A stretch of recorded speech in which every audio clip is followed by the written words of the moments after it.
இந்த வருஷம் எம்எல்சியில் first 2 games of TSK பார்க்குறப்போ டிஎஸ்கே ஸ்ட்ராங்காக இருக்காங்களா இல்லை மற்ற டீம்ஸ் டிஎஸ்கேவோட வீக்காக இருக்காங்களா அப்படிங்கிற ஒரு சந்தேகம் இருந்துச்சு. ஆனால் இந்த தேர்ட் கேமை பார்க்குறப்போ டிஎஸ்கே ஆர் லுக்கிங் இன்வின்சிபிள். இந்த டீமை பீட் பண்ணுறதுக்கு இன்னொருத்தர் பிறந்து தாண்டா வரணும் அப்படின்ற மாதிரி நம்ம ஸ்டீஃபன் விங் ஸ்குவாடை பில்ட் பண்ணி வச்சிருக்காரு. அவர் pace bowling department looks lethal. Especially இன்னைக்கு நாண்ட்ரே பர்கர் அவரோட டிஎஸ்கே டெபியூ வந்து பண்ணியிருப்பாரு. இன்னைக்கு ஒரு 3 விக்கெட்ஸுமே எடுத்திருப்பாரு. தென் நம்மளோட local domestic player Zia Ul Haq பார்த்தீங்கன்னா இன்னைக்கு ஒரு மேட்ச் வினிங் பர்ஃபார்மன்ஸ் டெலிவர் பண்ணியிருந்தாரு. David Warner, Heinrich Klaasen and Sikandar Raza இந்த 3 இம்பார்ட்டன்ட் பேட்டர்ஸோட விக்கெட்ஸ் பார்த்தீங்கன்னா ஜியா உலக் எடுத்திருந்தாரு. அதுவும் ஹென்ரிக் கிளாசன் அவர் ஃபேஸ் பண்ற முதல் டெலிவரியில அப்படிப்பட்ட ஒரு அன்பிளேபிள் யாக்கரை பார்த்தீங்கன்னா நம்ம ஜியா உலக் நெயில் பண்ணியிருப்பாரு. ஃபிளெமிங் ஹிம்செல்ஃப் பார்த்தீங்கன்னா வந்து கொஞ்சம் காமா இருக்கக்கூடியவர் தான். ஆனால் அந்த ஒரு டெலிவரியை பார்த்து அவரே பயங்கரமா எக்ஸைட் ஆகி வந்து என்ஜாய் பண்ணி பார்த்துட்டு இருந்தாரு. இந்த ஃபர்ஸ்ட் 3 கேம்ஸ் ஆஃப் டிஎஸ்கேல பார்த்தோன்னா TSK were put in to bat first Faf 3 கேம்ஸ்லேயே டாஸை லூஸ் பண்ணியிருக்காரு. அண்ட் ஈவன் தோ வந்து டிஎஸ்கே பேக் டு பேக் கேம்ஸை வின் பண்ணியுமே இன்னைக்கு பிளேயிங் லெவலில் சேஞ்சஸ் பண்ணியிருந்தாங்க. இது வழக்கமான சிஎஸ்கே டெம்ப்ளேட் மாதிரி இல்லைடா அப்படின்ற மாதிரி ஃபேன்ஸ் ஒரு குழப்பத்தில் இருக்காங்க.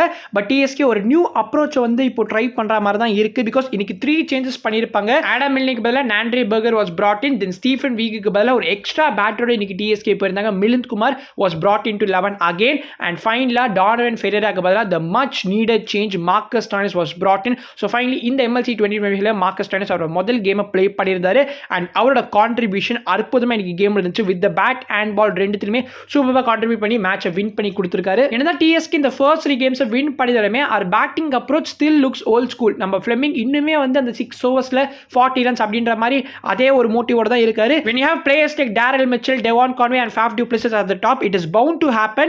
அண்ட் இதை நான் வந்து தப்புன்னு சொல்ல மாட்டேன். பட் இருந்தாலுமே they have to start going aggressive. Faf big match play நமக்கு தெரியும். பட் எந்த மேட்ச் தான் அவர் ஸ்கோர் பண்ண ஆரம்பிக்க போறார் அப்படிங்கிறதே ஒரு கொஸ்டின் மார்க்காக தான் இருக்கு. if ஃபாஃப் doesn't perform எனக்கு தெரிஞ்சு டிஎஸ்கே அண்ட் ஜேஎஸ்கே ரெண்டுத்திலுமே வந்து ஃபாஃபை கழட்டி விட்டுலாம் தான் சொல்லி ஆடும். நான் வந்து ஃபாஃபோட கேப்டன்சி எந்த விதத்திலையும் குறை சொல்ல மாட்டேன்.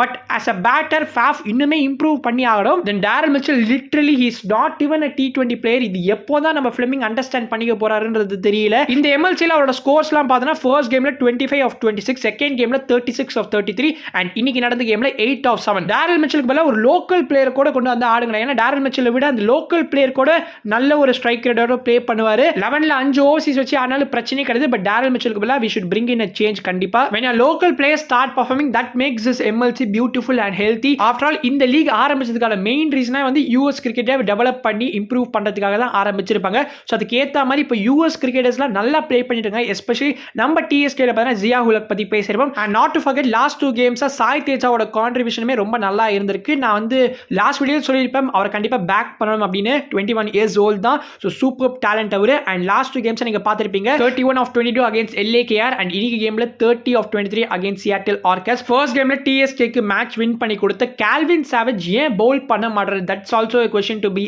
asked. ஏன்னா டிஎஸ்கேல இப்போதைக்கு கரண்டா நம்மள பவுலிங் லைன் அப்ப பார்க்கறப்போ Noor Ahmad, Zia Ul Haq and Nandre Burger இந்த 3 மெயின் பவுலர்ஸ் தான் இருக்காங்க. Daryl Mitchell and Marcus Stoinis bowlers நான் கன்சிடர் பண்ண மாட்டேன்.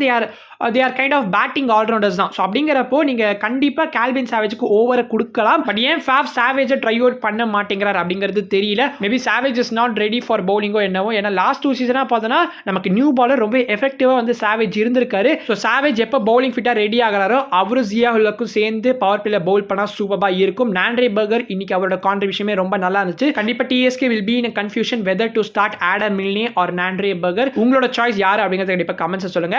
அண்ட் இன்னைக்கு நூர் அகமது வந்து இன் பிளே வரதுக்கு முன்னாடியே பார்த்தீங்கன்னா சியாட்டிலோட half of the team was in the dugout. நான் டேவிட் வார்னர் கிட்ட இருந்து ஒரு நல்ல பெர்ஃபார்மன்ஸ் எதிர்பார்த்தேன். பட் ஏர்லியரானே அவர் ரிமூவ் பண்ணது ஒரு நல்ல விஷயம்.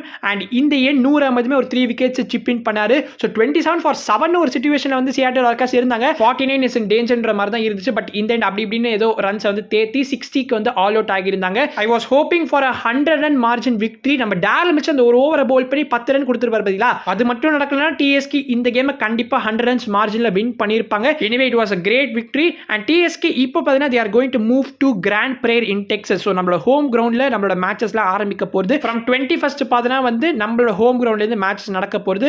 21st சாட்டர்டே அன்னைக்கு பார்த்தீங்கன்னா நம்ம சான் பிரான்சிஸ்கோ யூனிகார்ன்ஸை ஃபேஸ் பண்ண போறோம். அவங்களும் அன்பீட்டனா இந்த எம்எல்சில இருக்காங்க.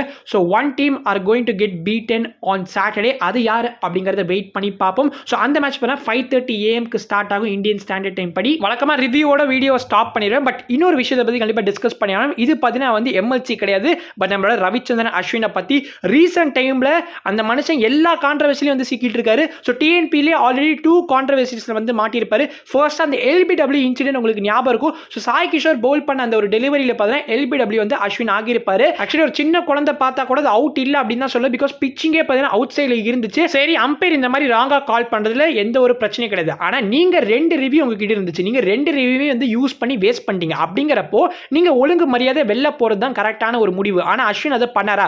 ஃபர்ஸ்ட் ஒரு டிபேட்ல இருந்தாரு அம்பையர் கூட, தென் அகைன் பார்த்தீங்கன்னா டக் அவுட்டுக்கு போறதுக்கு முன்னாடி அப்படியே என்னமோ அது ஏதோ இவர் உலகமே அழிஞ்ச மாதிரி வந்து கிளவுஸை தூக்கி எறியறது, டக் அவுட்டுக்கு போனேன்னு அப்படியே பேட்லாம் விசிறி அடிக்கிறது, இந்த மாதிரி பண்றதுனால உங்க மேல ஒரு பேட் இம்ப்ரெஷன் கிரியேட் ஆகும். And half course as a captain you have to be responsible. ஆனா அஸ்வின் கிட்ட அது இருக்கிற மாதிரியே தெரியல. ஃபர்ஸ்ட் ஆஃப் ஆல் இவர் எதுக்காக ஃபேமிலியோட டைம் ஸ்பெண்ட் பண்ணாம இங்க உட்காந்து இந்த டிஎன்பிலாம் ப்ளே பண்ணிட்டு இருக்காருன்றதே தெரியல.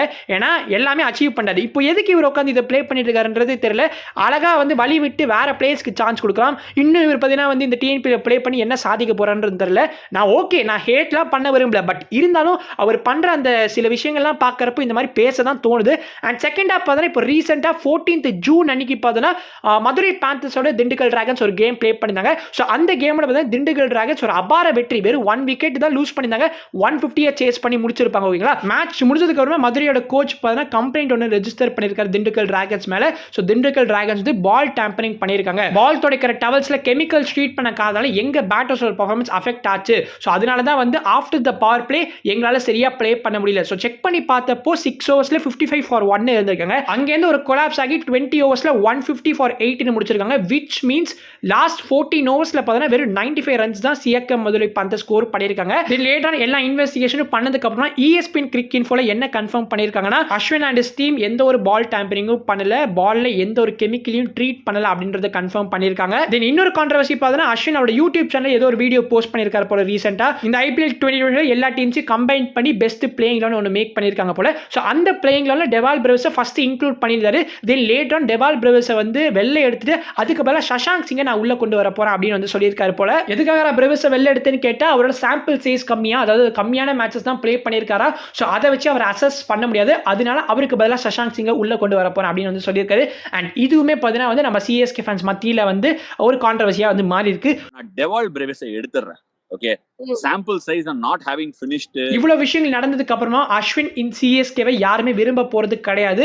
அதனால அவரே அதை புரிஞ்சுக்கிட்டு அவரே வந்து நான் வெளில போறேன்ப்பா அப்படின்னு சொன்னா ரொம்ப ரொம்ப நல்லா இருக்கும். அண்ட் நீங்க என்ன நினைக்கிறீங்க? இந்த விஷயங்கள்லாம் பார்க்கறப்போ உங்களுக்கு அஸ்வின் மேல இருக்கிற அந்த ரெஸ்பெக்ட் வந்து குறைஞ்சிருக்கா? எனக்கு ரெஸ்பெக்ட்லாம் குறையல, பட் இருந்தாலுமே அவர் இந்த மாதிரி பண்றப்போ வந்து ஏன் இவ்வளவு சீப்பா வந்து நடந்துக்கிறாரு அப்படின்ற மாதிரி தான் தோணுது. எனவே இதோட இந்த வீடியோ முடிச்சுக்கலாம். நீங்க உங்களோட கருத்துக்களை கண்டிப்பா கமெண்ட்ஸ் சொல்லுங்க. I'll make video. Peace, cheers, bye.